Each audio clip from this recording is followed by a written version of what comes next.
Early 1943, over the vast Pacific, Lieutenant Jack Eagle Eye Miller scanned the empty sky, his squadron vulnerable. Standard mirrors offered little, but Miller, driven by a desperate need for foresight, had engineered a radical multi-angle detection system. This unconventional setup, dismissed by many, was about to redefine aerial vigilance, promising a detection range previously unimaginable. To understand how it happened, we must go back to the fundamental challenges of aerial combat in World War II. Before the widespread adoption of sophisticated radar systems, a pilot's eyes were their primary defense, their most crucial sensor. The vast, three-dimensional battlefield of the sky demanded constant vigilance, yet the human eye, even aided by standard cockpit mirrors, had inherent limitations. Blind spots were not just inconveniences, they were death traps, silent assassins lurking in the periphery. A fighter pilot's survival often hinged on spotting the enemy first, a critical advantage that could mean the difference between victory and being shot down in a fiery descent. The early war years saw pilots relying on rudimentary methods, often craning their necks in constant motion, weaving their aircraft unpredictably, or relying on wingmen for cover and warnings. This constant strain led to immense physical and mental fatigue and, inevitably, to missed threats that proved fatal. The stakes were incredibly high. Air superiority meant control of the skies, protection for ground troops and naval convoys, and the ability to strike deep into enemy territory with impunity. Without it, every mission was a gamble, every flight a potential last stand against overwhelming odds. The technological race to improve detection was relentless, but often focused on complex electronic solutions, sometimes overlooking simpler, yet profoundly effective mechanical innovations that could be implemented quickly. The specific situation that fueled this desperate need for innovation was particularly acute in the sprawling, unforgiving Pacific theater. The sheer vastness of the ocean, combined with the often clear, cloudless skies, meant that engagements could erupt from any direction, often without the slightest warning. Japanese Zero fighters, renowned for their exceptional maneuverability, aggressive tactics and ability to climb rapidly, frequently exploited the inherent blind spots of Allied aircraft, particularly from above and directly behind. American pilots, often flying heavier, less agile aircraft like the F-4F Wildcat or later the F-6F Hellcat, frequently found themselves at a distinct disadvantage if surprised by a diving enemy. The standard cockpit mirrors provided only a limited rear view, offering a narrow glimpse of the sky behind. Critical areas directly above, below, and to the sides remained largely obscured, leaving pilots vulnerable. Many pilots developed their own techniques, from elaborate weaving patterns designed to clear their 6 o'clock to relying heavily on their wingman's calls. But these were largely reactive measures, attempts to mitigate an existing problem. What was urgently needed was a proactive solution, a way to extend the pilot's visual horizon significantly beyond the cramped confines of the cockpit and the severe limitations of a single, small rear-view mirror. The constant existential threat of a sudden, unseen attack created an environment where any edge, no matter how seemingly small, was desperately sought and often improvised. This pressure cooker of combat innovation often came directly from the pilots themselves, those who lived and died by the effectiveness of their equipment and their ability to adapt. Into this crucible of combat and innovation stepped Lieutenant Jack Miller, a young, intensely analytical pilot with an almost intuitive knack for mechanics and problem-solving. Known affectionately as Eagle Eye among his squadron mates, not just for his exceptionally sharp vision, but for his uncanny ability to anticipate enemy moves and spot distant aircraft long before others. Miller was a quiet, observant individual. He wasn't the loudest or the most flamboyant ace, preferring meticulous preparation and thoughtful execution over bravado, but his disciplined approach to flying and combat earned him deep respect from his peers and superiors alike. Born in a small, unassuming town in rural Ohio, Miller had spent his formative years tinkering with engines, building intricate model airplanes, and devouring books on engineering and physics. This early passion developed in him a deep, practical understanding of spatial relationships, aerodynamics, and mechanical systems. He joined the Navy with a clear, unwavering purpose, to fly, and to contribute meaningfully to the war effort. His growing frustration with the inherent visual limitations of his F-4F Wildcat and later the Hellcat grew with each passing mission.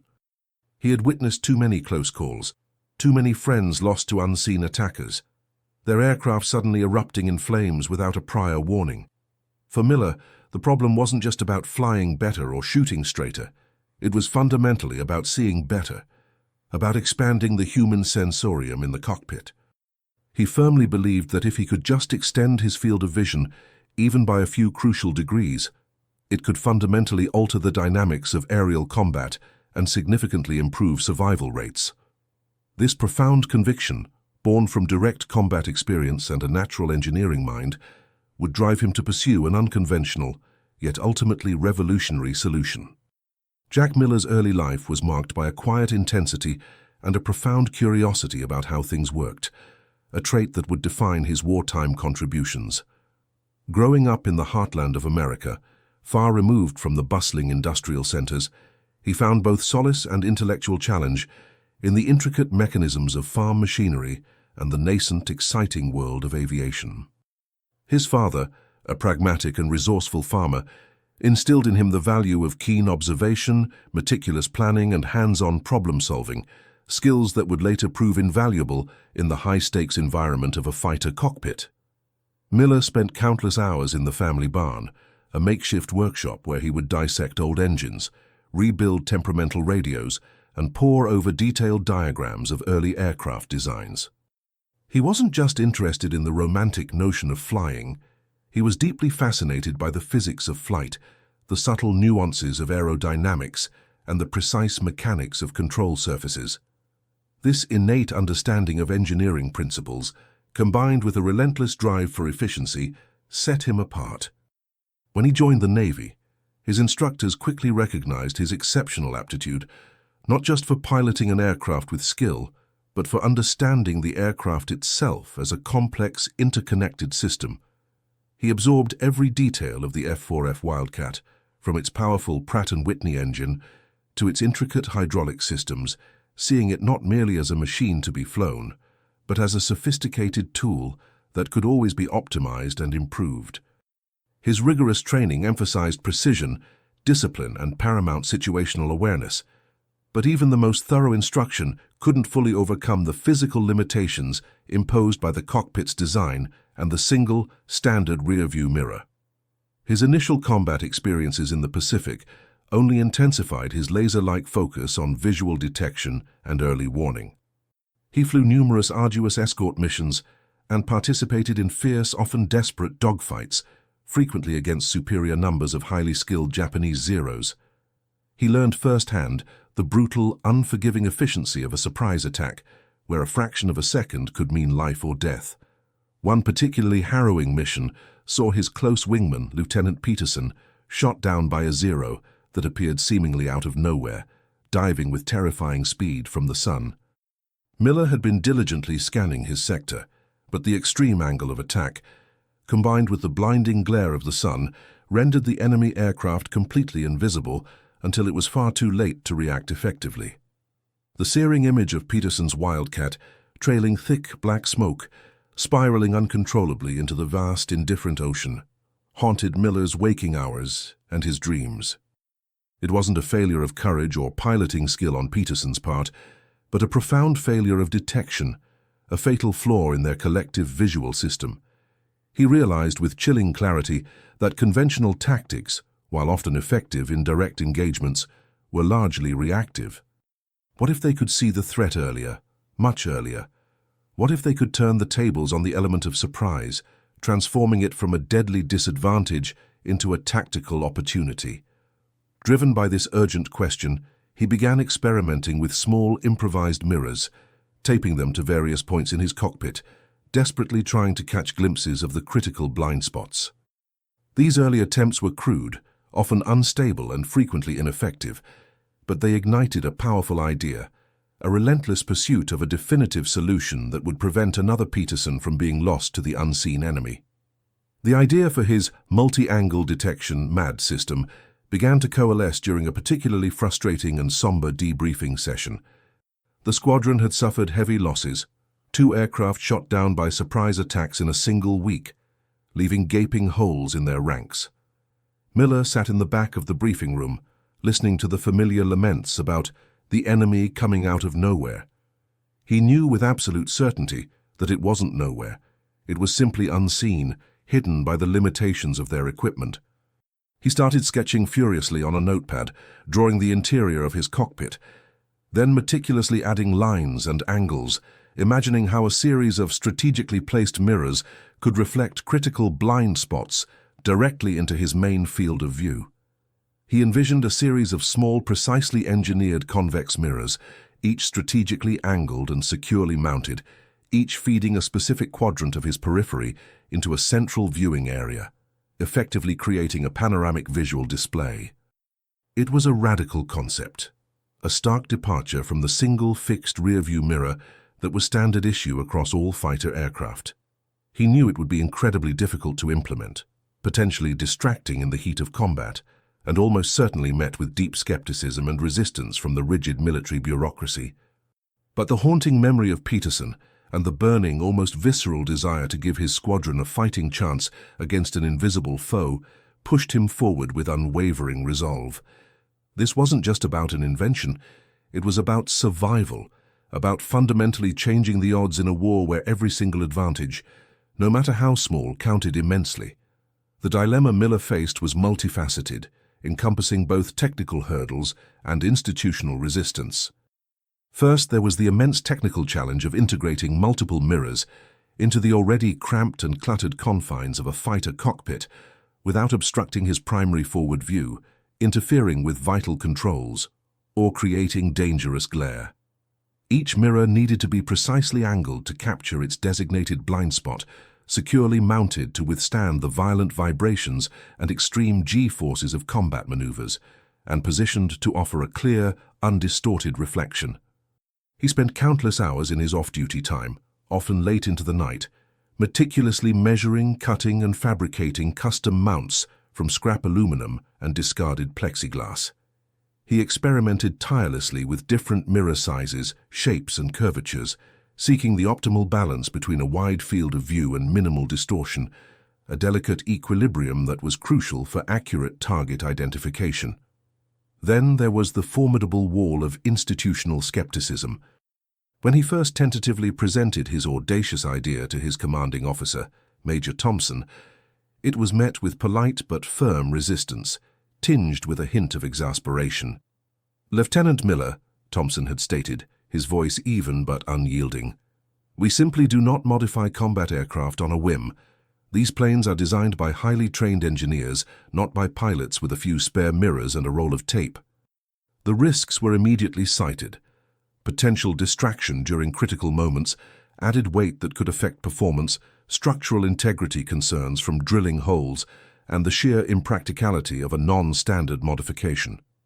Miller understood the inherent caution, the military's natural aversion to unauthorized changes, but he also knew, with a chilling certainty, the far greater cost of inaction and adherence to outdated methods.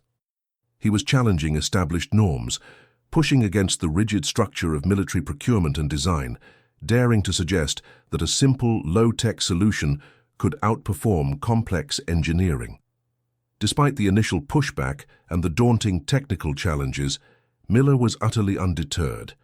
He believed in his concept with an unwavering conviction born directly from the brutal realities of combat experience.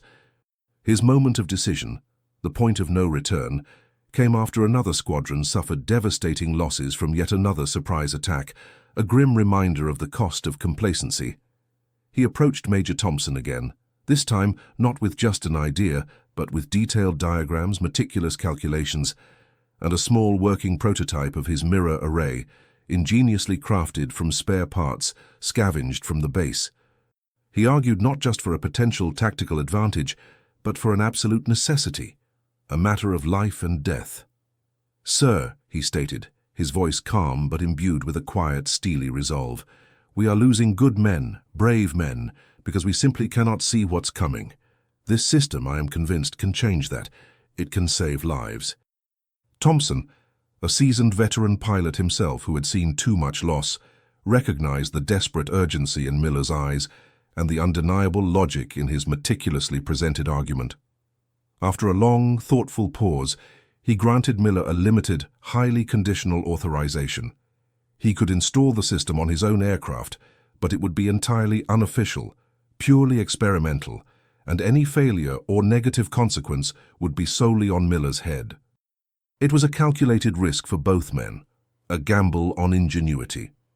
Miller immediately set to work, meticulously installing the small convex mirrors around the interior of his F-6F Hellcat's canopy frame, each one angled with surgical precision to capture a specific segment of the sky that was previously a dangerous blind spot.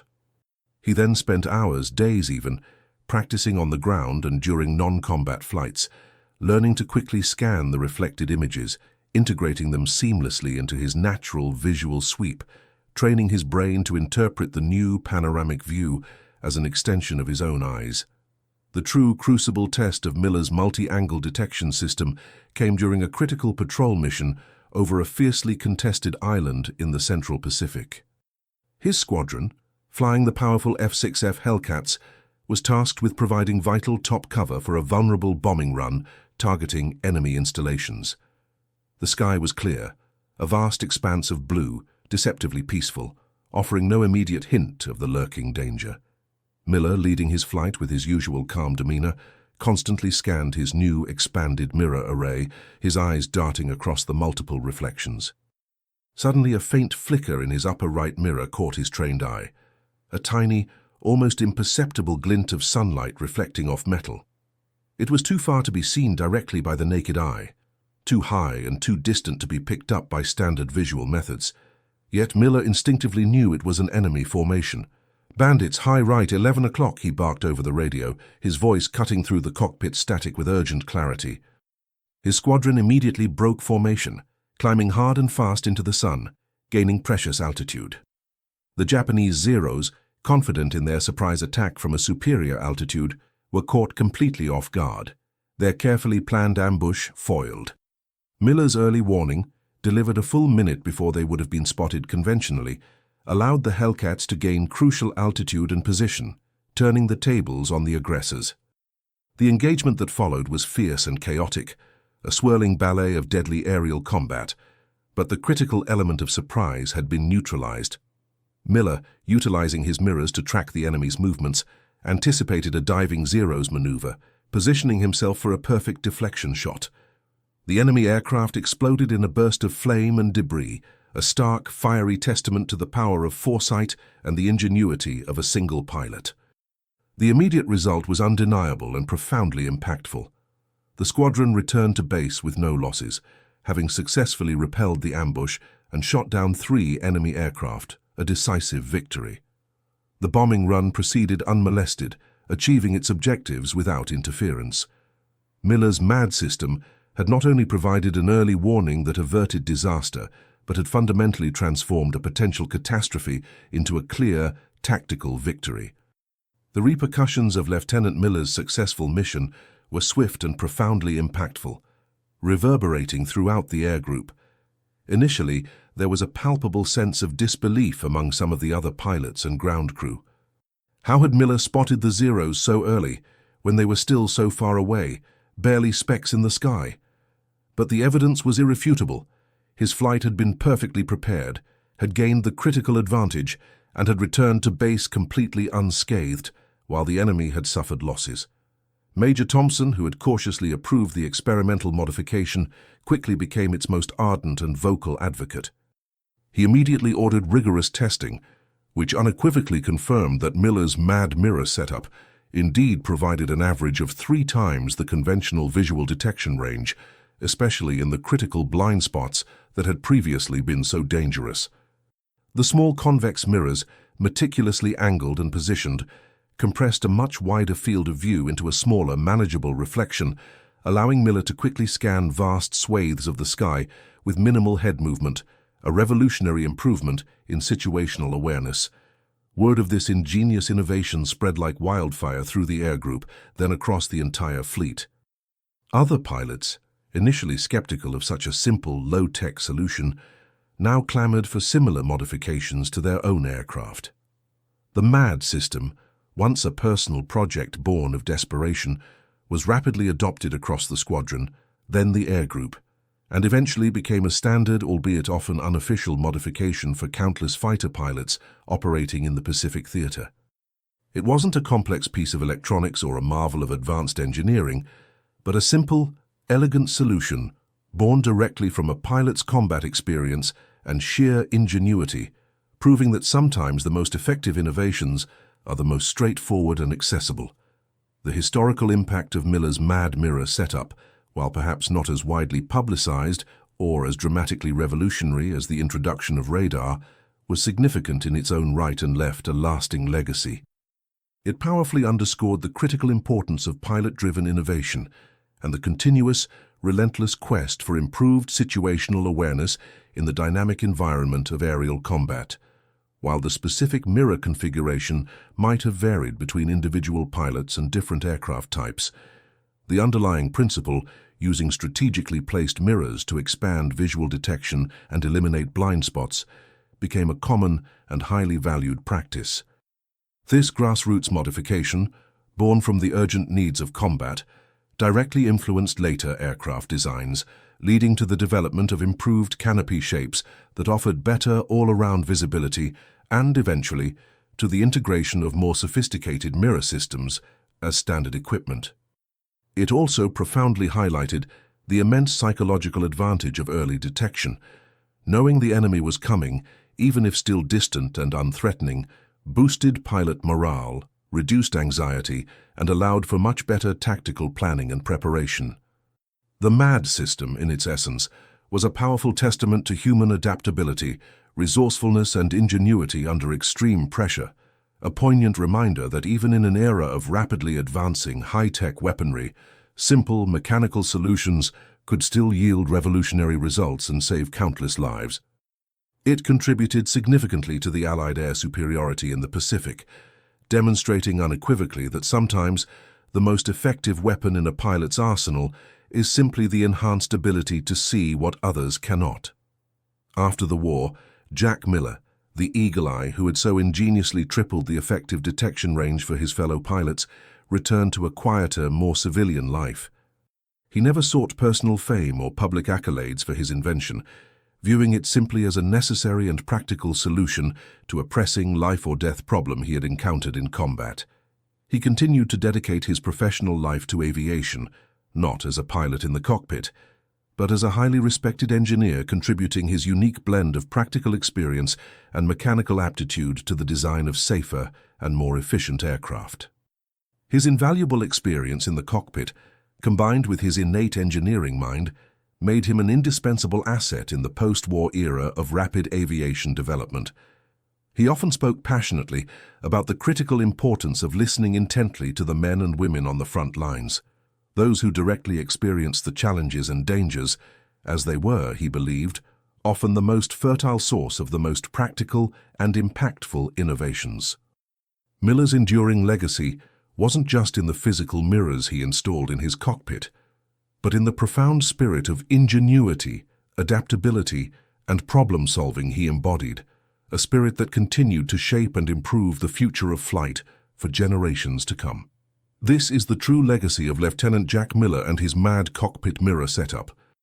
Though it is the undeniable proof that, even in the most technologically advanced and brutal conflicts, simple, brilliant ideas born from desperate necessity can fundamentally alter the course of battle and save countless lives.